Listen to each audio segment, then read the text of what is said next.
एक बार की बात है, चूनागढ़ में राजा भैरव सिंह नाम का राजा रहा करता था। वो एक अच्छे राजा थे।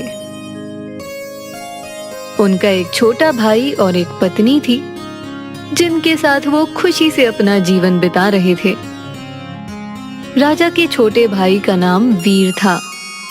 बचपन से ही दोनों भाई हर चीज में काबिल थे। दोनों में काफी प्रेम था। एक बार जब राजा भैरव सिंह अपने छोटे भाई वीर सिंह के साथ एक लंबी यात्रा करके अपने राज्य लौट रहे थे।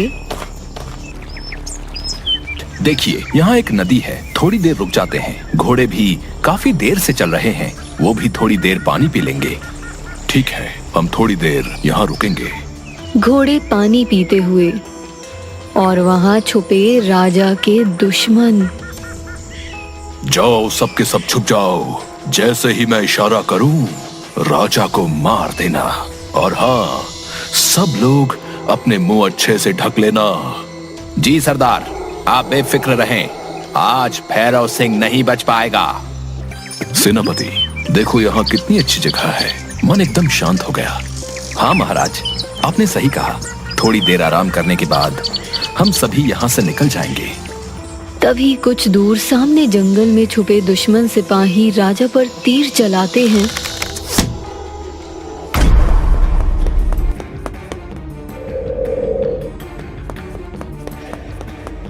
और सेनापति भीम सिंह राजा को बचा लेते हैं।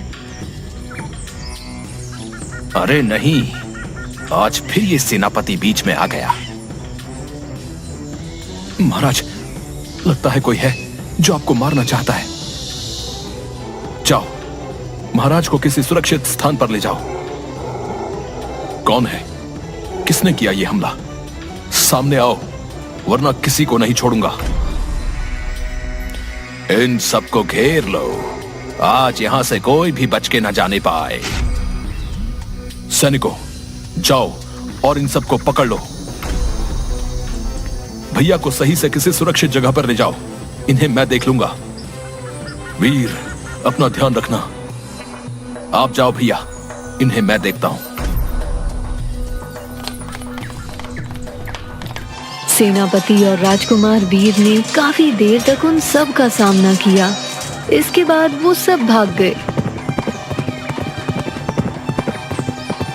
उन्हें हराने के बाद वो सब महल लौट आए।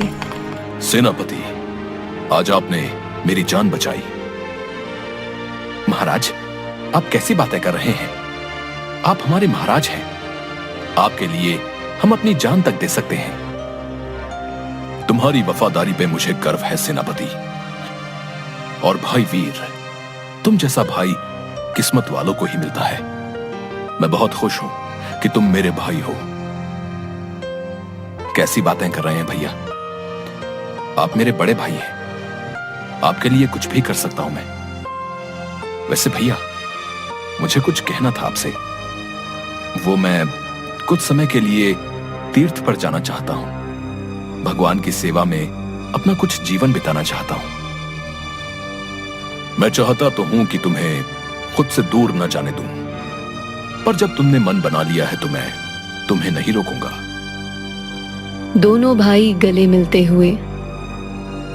इसके बाद वीर चला गया। कुछ दिनों बाद जब देश में बसंत आने की खुशी में उत्सव की तैयारी चल रही थी, तभी राजा के पास दौड़ते हुए उनके सेनापति भीम पहुंचे। क्या हुआ सेनापति भीम सिंह? महाराज, आपके लिए पत्र आया है। पत्र? किसका पत्र? महाराज, हमारे पड़ोसी देश के राजा रविसार जी का। ठीक है, इधर दो। हे राजा, मैं राजा रविसार, हमारे पिता राजा वीरेंद्र सिंह अब नहीं रहे, और इसी का फायदा उठाते हुए हमारे दुश्मन राज ने हम पर हमला कर दिया है। हमें पिताजी द्वारा हमेशा से उनके और आपके पिताजी के बीच के अच्छे संबंधों के बारे में बताया गया था। आज इस कठिन समय में उनके अच्छे संबंधों को बनाए रखने का समय है। मैं आशा करता हूं कि आप हमारी मदद करेंगे और दोनों देशों के बीच चली आ रही दोस्ती को बनाए रखेंगे। राजा रविसार। ये पत्र पढ़ते ही राजा को अत्यंत बुरा लगा। सेनापति भीम सिंह, आज ही सेना को बता दीजिए कि वो युद्ध के लिए तैयार हो जाए और हम कल ही राजा रविसार की मदद के लिए उनके देश जाएंगे। महाराज, आपको तुरंत निकलना चाहिए। मंत्री भानु, आप भी चलिए युद्ध में, हमें आपकी भी जरूरत पड़ेगी। महाराज, क्या बात है? वो मैं कह रहा था कि महाराज, अगर हम सब चले जाएंगे तो राज्य की रक्षा कौन करेगा? और महारानी भी अकेली है, उनको अकेला रखना ठीक नहीं रहेगा। मैं ऐसा करता हूं कि कुछ सैनिकों को महारानी और राज्य की देखभाल के लिए बोल देता हूं। मगर महाराज, सैनिकों के भरोसे तो नहीं छोड़ सकते ना। आप अपने किसी भरोसेमंद आदमी को छोड़ दीजिए। समझ नहीं आ रहा किसे रुकने को कहूं। महाराज, इसमें सोचने का क्या है? मैं हूं ना। जब तक मैं हूं तब तक हमारे देश का कोई बाल भी बाका नहीं कर सकता।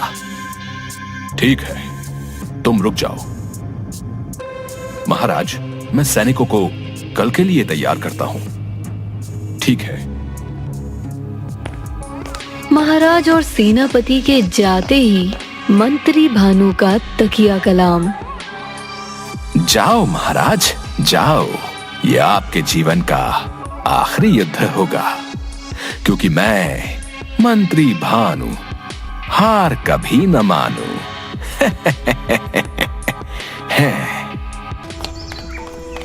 मंत्री भानु दुश्मन राजा बृजभान से मिलने के लिए जाता है और बताता है कि एक बढ़िया खबर लाया हूं महाराज। राजा भैरव सिंह अपने पड़ोसी राज्य के राजा रविसार की मदद के लिए उनके देश जा रहे हैं। हमारी योजना सफल हुई महाराज, क्योंकि मैं मंत्री भानु हार कभी न मानू। तुम वापस लौट जाओ, मैं ये खबर उनको देकर आता हूं। बाकी जो भी योजना होगी वो तुम तक पहुंचा दी जाएगी। जी महाराज।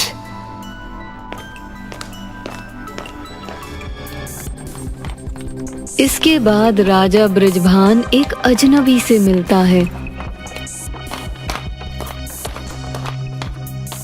काम हो गया है, अब बस बसंत उत्सव के दिन का इंतजार है।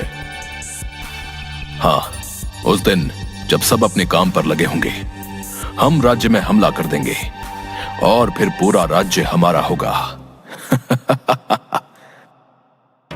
दूसरी तरफ सेनापति भीम ने ये संदेश अपनी सेना को दिया। हमारी सेना के महान योद्धाओं, राजा का आदेश है कि हम कल ही हमारे मित्र देश की मदद के लिए उनके देश जाएंगे। उनके देश पर हमला हुआ है, इसलिए उन्होंने हमारे राजा से मदद मांगी है।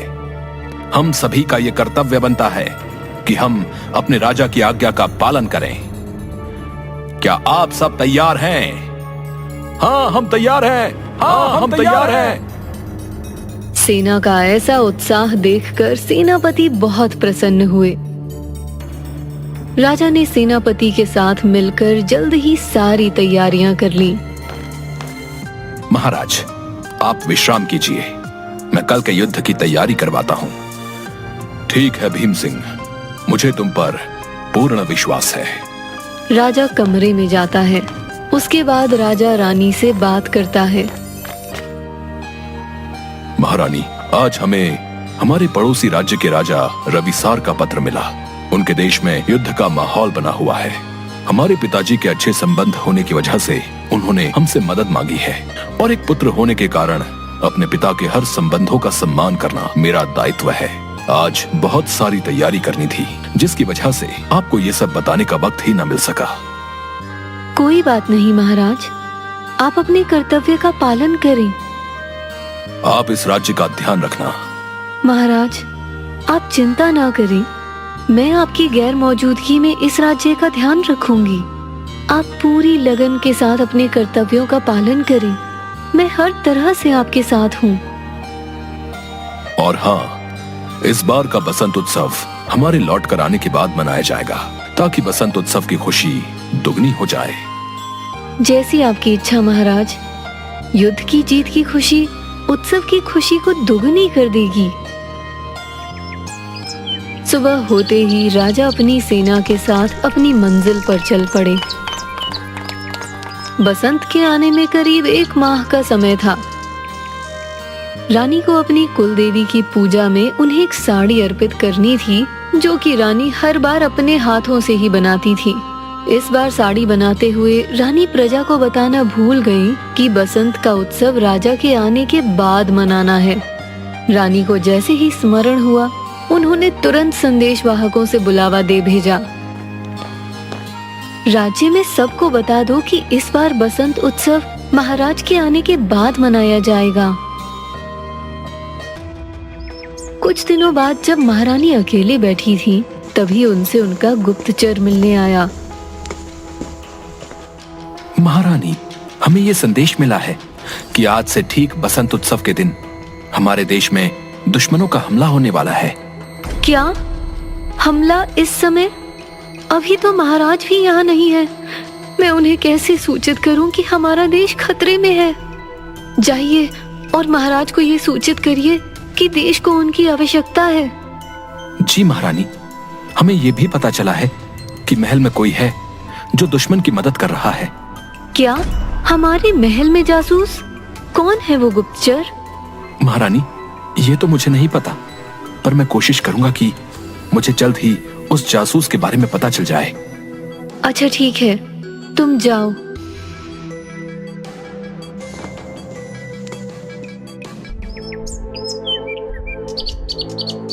रानी पूरी रात भर यही सोचती रही कि कैसे उस जासूस का पता लगाया जाए। तभी रानी को एक युक्ति सूझी। उन्होंने अपने भाई को एक पत्र लिखा। भैया, हमारे देश में दुश्मन हमला करने वाले हैं। मुझे आपकी जरूरत है। महाराज भी युद्ध में गए हैं। इसी का फायदा दुश्मनों ने उठाया है।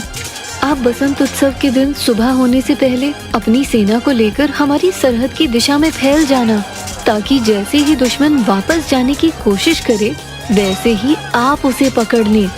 और आप मेरे भतीजे अरविंद को मेरी मदद के लिए भेज दीजिए। हमारे महल में कोई गुप्तचर है जो हमारे लिए बहुत बड़ा खतरा है।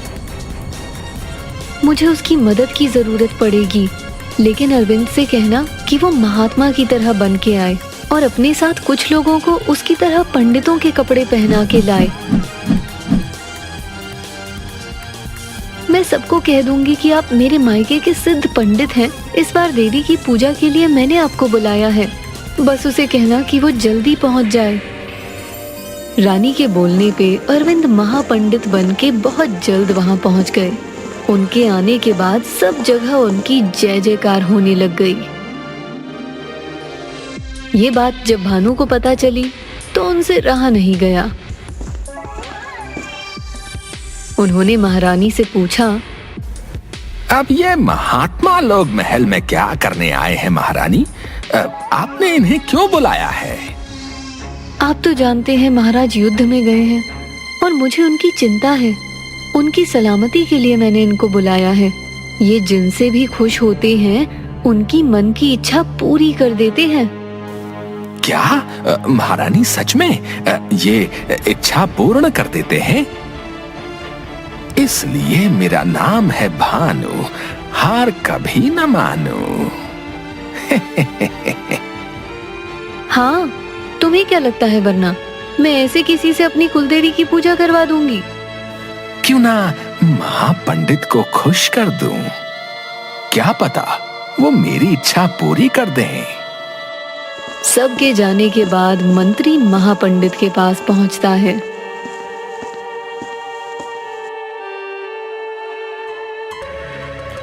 महापंडित जी, मैं मंत्री भानु प्रसाद यहाँ का राजमंत्री हूँ। आपको किसी भी चीज की जरूरत हो तो आप मुझे बताना, मैं आपका पूरा ख्याल रखूंगा। वैसे महारानी बता रही थी कि आप किसी की कोई भी इच्छा पूरी कर सकते हो। कोई शक? वत्स, महात्मा लोग हैं हम। नहीं नहीं महापंडित जी, मैं तो बस पूछ रहा था आपसे। महापंडित जी, मेरी भी एक इच्छा है, वो काफी समय से पूरी नहीं हो रही है। इस बार वो बस पूरी ही होने वाली है। बस आप आशीर्वाद दे दीजिए कि वो बिना किसी परेशानी के पूरी हो जाए। अगर तुम चाहते हो कि तुम्हारी ये इच्छा पूरी हो जाए तो तुम्हें आज रात से लेकर तब तक तालाब में एक एक करके पत्थर डालने होंगे जब तक कि तुम्हारे पास कोई सुंदर उड़ता हुआ घोड़ा ना आ जाए। तुम्हारी इच्छा पूरी हो जाएगी, पर तुम्हें ध्यान रखना होगा कि तुम्हें यह करते हुए कोई देख ना ले। अगर तुमने जरा सी चालाकी करी तो तुम्हारी इच्छा कभी पूरी नहीं होगी। नहीं नहीं, मैं करूंगा ना। आप बस बताइए कि इच्छा तो पूरी हो जाएगी ना?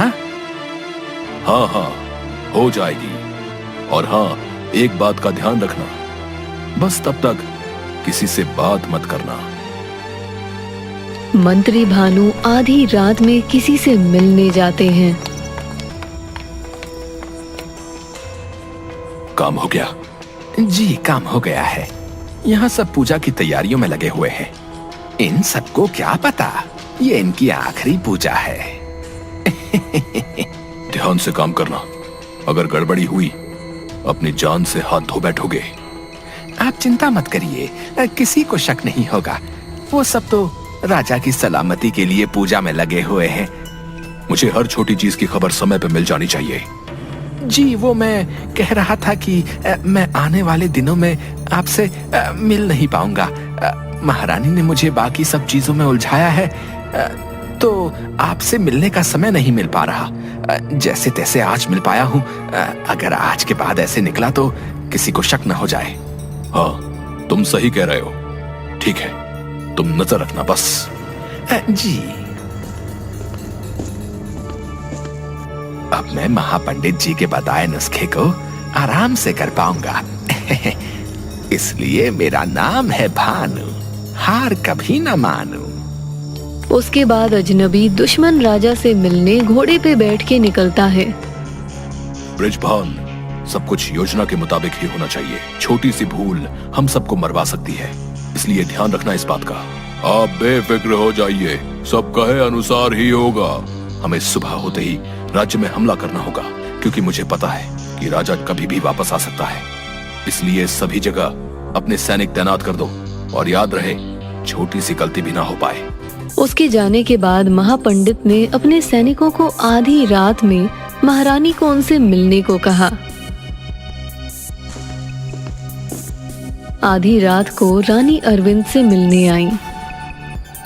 सुनो अरविंद, तुम पूजा में पंडित की जगह बैठोगे और सारी प्रजा को बसंत उत्सव की सुबह होने से पहले आधी रात के समय हाथ में मशाल लेकर तुम्हारे पीछे पीछे आने को कहना, और तुम मौका पाते ही सरहद की दिशा में माता रानी की जय, माता रानी की जय का नारा लगाते हुए जाना शुरू कर देना।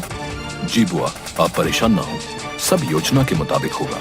दोनों अपने अपने कमरे में लौट गए। सुबह बसंत उत्सव से पहले पूजा हुई। सुनिए, आप सब बसंत उत्सव की सुबह होने से पहले आधी रात के समय हाथ में मशाल लेके जहाँ जहाँ मैं जाऊँ वहाँ वहाँ चलते रहना और माता रानी की जय का नारा लगाते रहना। माता हम सब पे कृपा बनाए रखेंगी। बसंत उत्सव के दिन सुबह होने से पहले सभी लोगों को लेकर महापंडित सरहद की दिशा में जाने लगे। वहाँ जैसे ही दुश्मनों ने रोशनी को अपनी ओर आते हुए देखा, वो सब डर गए। लगता है राजा को हमारी साजिश के बारे में पता चल गया है, हमें तुरंत वापस जाना होगा। वो जैसे ही कुछ दूरी तक पहुंच पाए, वैसे ही उन्हें राजा मालसार और राजा भैरव सिंह दोनों की सेनाओं ने दुश्मनों को घेर लिया। बताओ, तुमने ये सब क्यों किया? मेरी गैर हाजिरी में ये बुज़दिलों वाला कृत्य तुम्हें शोभा देता है? तुम्हारे पिता ने हमारे पिता को हमेशा युद्ध में पराजित किया और उन्हें उन्हीं के देश में अपमानित कर दिया। इसी का बदला लेने के लिए मैंने तुम्हारे मित्र देश पर पहले हमला किया और वहां तुम्हें भिजवाकर तुम्हारे देश पर हमला करने के लिए चला आया, लेकिन मेरी चाल उल्टी पड़ गई। मुझे बताओ, इस समय तुम्हारा साथ किसने दिया? बिना किसी गद्दार के यह संभव नहीं। तुम्हारे भाई और मंत्री भानु ने। क्या वीर ने तुम्हारी मदद की? वो ऐसा नहीं कर सकता। यह सच है। कुछ महीनों पहले जब तुम्हारे ऊपर हमला हुआ, उसके बाद जब वीर तीर्थ पर निकल गए थे, असल में वो पता करने निकले कि वो हमला किसने किया है। जब उन्हें पता चला कि इन सब के पीछे मेरा हाथ है, तो वो मेरे पास आए। मैं डर गया था, मुझे लगा मैं मारा जाऊंगा, पर राजकुमार वीर ने मुझको आपको मारने का आदेश दिया, और उनकी बात न मानता तो वो मुझे मरवा देते, इसलिए मैं मान गया। वीर और भानु जहां भी हैं, उन्हें तुरंत पकड़ लो। उनका फैसला हम राज दरबार में करेंगे। और तुम बृषभान, अगर तुमने आज के बाद हमारे देश पर आंख उठा के भी देखा तो तुम्हारे लिए अच्छा नहीं होगा। सोचो कैसा लगेगा अगर मैं तुम्हें कारागार में कैद कर दूं। मुझे क्षमा कर दे महाराज, मैं आपका अपराधी हूं। मैं जानता हूं कि कैसा लगता है जब एक देश अपने राजा के बिना मुश्किलों का सामना करता है। इसलिए जाओ, अपने देश वापस लौट जाओ, और आगे से कभी भी इस तरह के ख्याल अपने दिमाग में मत लाना, क्योंकि अगली बार मैं दया नहीं दिखाऊंगा। जाओ, अपने देश की रक्षा करो और एक अच्छे राजा बनो। धन्यवाद महाराज, आप सच में दयालु और महान हैं। आपका यह एहसान मैं कभी नहीं भूलूंगा। उसके पश्चात राजा महल में लौटे।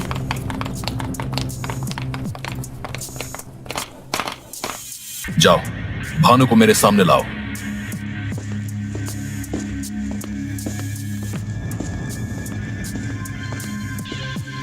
पकड़ लो इस भानु को। अरे रुक जाओ, कहाँ ले जा रहे हो? अरे अरे, कहाँ ले जा रहे हो? सेनापति, तुम कब लौटे? अरे अरे रुको। लीजिए महाराज, हम भानु को ले आए, और ये है राजकुमार वीर। महाराज देखिए ना, ये सेनापति मुझे किस तरह से पकड़कर ले आए हैं। क्या हुआ मंत्री भानु, आपको उड़ने वाला घोड़ा दिखा कि नहीं? अब आपको कैसे पता इस बारे में? भला मुझे कैसे पता नहीं चलेगा, आखिर महापंडित हैं हम। क्या? इस भानु को ले जाओ और इसे बंद कर दो कारागार में।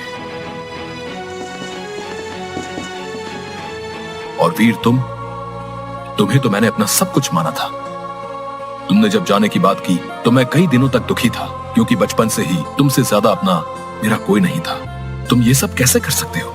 बचपन से ही हम दोनों हर चीज में बराबर थे, चाहे वो बुद्धि हो या शक्ति। तो फिर क्यों महाराज तुम्हें बनाया गया? कि तुम बड़े हो इसलिए?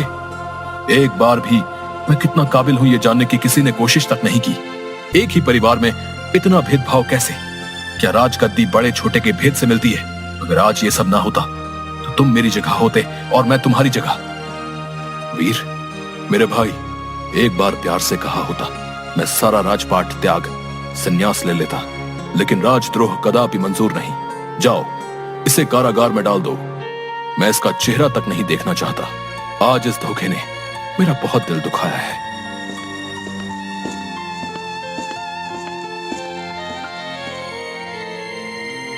लेकिन महारानी, मैं आपसे बहुत खुश हूं।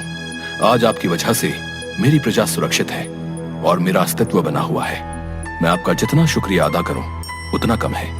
ये कैसी बातें कर रहे हैं? ये सब आपकी ही नहीं, मेरी भी प्रजा है।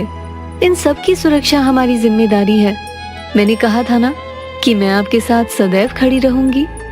राजा मलसार, आपने इन दिनों हमारी जो भी मदद की, हम आपके बहुत आभारी हैं। अरे महाराज, कैसी बातें कर रहे हैं? हम एक परिवार हैं। जब हमें आपकी जरूरत पड़े तो मदद कर देना। सब हंसने लगे। बिल्कुल, हम हमेशा आपकी मदद के लिए तैयार रहेंगे। एक बात बताइए महारानी, आपको कैसे पता चला कि मंत्री ही जासूस है? महाराज, जब अरविंद महापंडित बन के महल आया था, तब मैंने देखा कि मंत्री भानु कुछ ज्यादा ही उतावले थे महापंडित को मिलने के लिए। बाद में जब मंत्री भानु महापंडित से मिलने गए तो अरविंद को भी भानु पर शक हुआ इसलिए हमने भानु के पीछे जासूस लगा दिए और भानु इच्छा पूरी करने वाली विधि में लगा दिया ताकि वो हमारी योजना को ना समझ पाए। वाह महारानी वाह, अति उत्तम। पर महाराज, राजा रविसार के यहाँ कैसी परिस्थितियाँ हैं? महारानी, हमने और राजा रविसार ने मिलकर दुश्मनों को देश से निकाल भगाया। सेना अधिक थी, इसलिए ये काम जल्दी ही हो गया। मुझे जैसे ही गुप्तचर ने यहाँ के बारे में बताया, मैं वैसे ही वहाँ से चला आया। महाराज, मुझे तो इस बात की खुशी है कि आप सही सलामत लौट आए। ये तो बड़ी खुशी की बात है। हमें इस बार के उत्सव में उन्हें भी बुलाना चाहिए। राजा ने राजा रविसार को उत्सव में सम्मिलित होने का न्योता भिजवाया। सभी के आने के बाद बसंत उत्सव देश में बड़े ही धूमधाम से मनाया गया।